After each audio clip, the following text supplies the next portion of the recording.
cake in both.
Kings TV GH Sports. We be subscribe to YouTube sound so and Facebook page, you know. Now what me like ya ba be PM Dr. KK Sapon Sports Stadium. Nessa Piposo na enye asem ketwa kra Kumasi Asante Kotoko ne womo abomo first preseason na ultimi ewrema 2 matches na ene womo atimi apo ewa ha womo eni Caris FC atimi eri abo sanso na Cornerstone womo eni womo enso atimi abo yenye interruptions kakra Kotoko supporters no supporters leadership any supporters rankasa bebre ababe PM ewa ha na yenye nkomo kakra ne wo mebra pani baako ewa menchen baja yemo akwaba amejonso na bacho bebo di ne baby ofru ba be support team amedi Emmanuel na me fi Kumasi. Okay oba no minim se wahwe Kings na mienu nyina as a supporter of Kumasi Asante Kotoko oba asesi mu team ni sen too much is in here. First match, no. You buy them some about 15 minutes. By the first match and the second match now. Almost the first match, no. I'm saying I want them from Dakar. To the second match, no boy now to say players now the can was so. And the first match, no new players no more goals. But second match, no to say new players, no extra. Now comparing me, you know, what do you say? But second match on boy, and the first match on the day, as a son of the baby.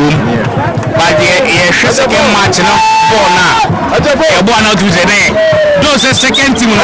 Cornerstone, we are second division here. But we are second team born boy, and now can was super very you wait to be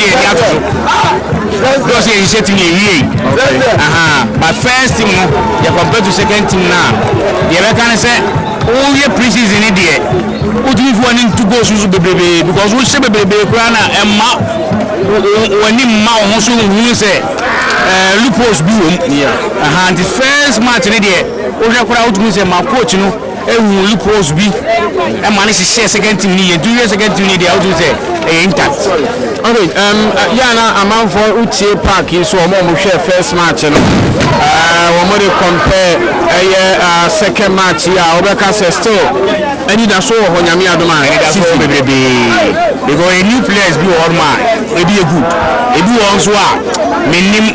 as a who choose every no more access him e be good e be so performance no there the amount no the performance of him okay but the people now so good so here on to say your first match ni be we say quality no aka say teamwork dey be adwuma parent no depend parent no first who to say quality no and our second match ni so out to defender central defender no and the bobo two na minim be free but according to yourself so free out to on free and na yenya win dey be an ogbo left side and on free Bernard so two goals akwa na good pa minim player go minim be on free Bernard by nim team go free akwa na good pa oni mo ne pa sorry player we pa no nya haspa e classico everybody on material ya o mo hwe ni ya 14 no da no mutuma za ko be 16 as relegation ni o mo nko 16 ne bia consideration bia baso ho na say ya 2 points bi na aha mamba 15 years ma league ni preseason I want me the preseason some no performance na no the wins one left side one there akwa great oni mo no bopa yeah that's pa I know more so na be okay you go interruptions kakra aja fellow Thomas macho second one is the Damascus yes money here circles no more ebiena Kotoko ba mi yiri se waben no ebiena mo ye dia bo team no and you see Damascus abai ya dia to so dia thing na we team no we support no more team ya fuka ahan ka dia we do so pa na ba e team no mo any set team ko so afi de na e ka mo no team ya bo team ko so team na se Kotoko entimu e wo bi afi de obi ya se ni na be jai se e na so e na de e so support no team na tiba yi Kotoko de se ba ile wa ko for dia ba ko su be team ya team na de ko pa no do ne say we ma team yi after 2 matches who was a team they say first match 1-1 second match 5-1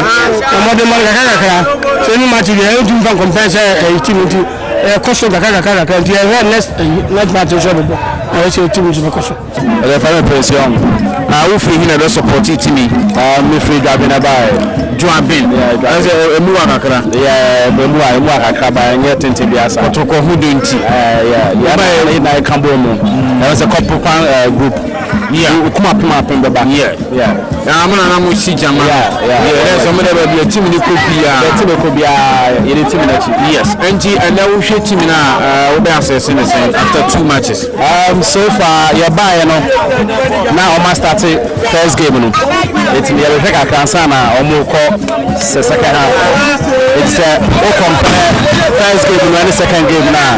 you say we have first preseason game now you say team na ko so obo matches na obo low profile obo high profile game now it's hard back it's so far so good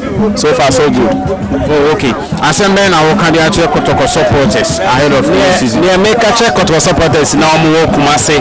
any around Kumase ese ye disappoint team na che ye best strong man say starting league na yemna baba sports stadium and no na the other side passport is nature yenim say obia ehwe foreign ball but Kotoko no ye bia enti yem modern say ye best share baba sports stadium at least you half camper eye enti Saturday Sunday ye bomo ye best strong so mama ade ye pom tron so mama no meta team na chi na enim say so ba in the numbers no financially team ni be strong ana beijing japres no mo so me krom ho abo ama ye ni beje nti ye some pan say season dia o mo stadium no meta boys no echi okay you know as a pa minia ɛfɛ mi kɔ kusɛn. Wo free him fan the best support team. Mi free Asante Agona. Asante Agona. Wo ba who team ni sɛn. Ɛyɛ sɛ na bɛɛ ka no. Ghana ọwọ sáré sọnù ọyọ buta nana benyi ọyọ buta kàtí ẹ bọ mpa yẹ sẹ I hope sẹ ẹ bá ẹ ma hu one of ẹ bí ẹ hu sẹ yàrá yà dùn a ṣe tìmù nù ẹ lẹsẹ gyina náà so ẹnna coach ni so adé kakra bi ọyẹ sẹ ma hu sẹ ọkà nọ ọyọ obi ẹ tìmù sẹ dùmá nù ọdún ẹni so ankasa Musa Odu coach Odu ọyọ obi ọyọ gu because adé akra ọyẹ sẹ sẹ the boy bi ọbẹ welcome the supporters ọbẹ wọde ndí ama yẹ sẹ yẹn ni ẹbẹ yẹ kúrò tìmù náà yẹdi ebi bia ni yẹ support bẹ support nù wọn tún di yẹ nídìí ọmọ yẹ yẹn so yẹ bọ mpa yẹ ama ni sẹ sẹ si tie bia mu yẹ so yẹ support wọn nù ẹnẹ technical team ni players ni nyinaa ọmọ yẹ adìẹ yẹ bọ mpa yẹ preseason yẹ good bẹẹbi ọmọ abana yẹ good bẹẹbi ẹbùa nyàmú yẹ aduma mi sẹ season yẹ start a ẹdọmọ bẹ kọ yìí ọmọ bẹ kọ yẹ ama yẹ paa.